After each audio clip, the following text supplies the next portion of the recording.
With more on the by-election in Melbourne, here's Barrie Cassidy, the presenter of Insiders. It's a very tight contest. I think the numbers are fairly equal between Greens and Labor. What will determine this seat is what the Liberals do, those who voted Liberal Party at the state election, and that was about a third of the vote.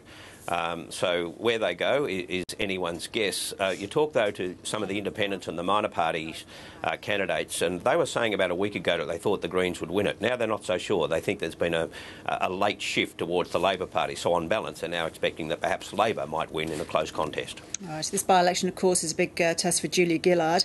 And Barry, her running in the betting stakes for leading the party into the future has been around recently. Kevin Rudd has been quiet of late, and yet the punters seem to be putting their money on him to lead the ALP into the next election. Momentum behind him seems to be building, although as a backbencher we haven't heard much from him recently.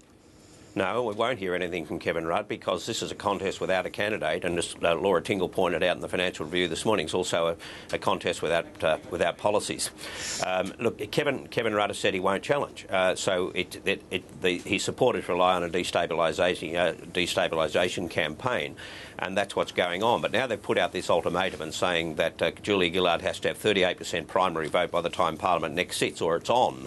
Now, just think about how crass that is in terms of political behaviour. That they're saying that a Prime Minister has to be not only, and this is a year out from a poll, by the way, not only in a competitive position, but in a winning position. Otherwise, their leadership is threatened. Now, I think that would concern the business community, for example. I think too many parties would take tough decisions if it meant that the leader, whoever it might be, faced the chop if they were not constantly in front in the polls.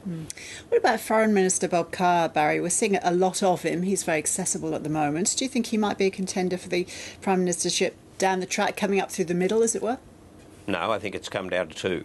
And no matter what conversations you have now, I think there's an acceptance in the party that this idea that they might find a third candidate is no longer viable, that the decision that the party now has to take is that if Julia Gillard goes, they go to Kevin Rudd. Barry, thank you. Thank you.